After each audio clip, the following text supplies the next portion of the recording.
আরে গরিবই সে তো থাকবে গরিব, আসুক যে কোন সরকার। গরিবের রাজনীতি করার কি দরকার? নেতার বাড়বে গাড়ি বাড়ি, নেত্রীদের গহনা শাড়ি, আমেরিকায় দেবে পাড়ি আন্ডা বাচ্চা যত যার, খাবে চামচারা দই সন্দেশ লাচ্ছা, দালালেরাও থাকবে আচ্ছা। আমরা ছাগলের 3 নম্বর বাচ্চা, শুধুই লাফালাফি সার। গরিবের রাজনীতি করার কি দরকার?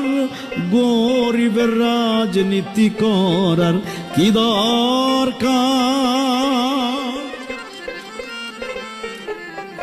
আর গরিব রাজনীতি করতে পারবে না, কারণ রাজনীতি করতে আজকাল যে কোটি কোটি টাকা লাগে সেটা কোথায় পাবো? আমার এক দাদা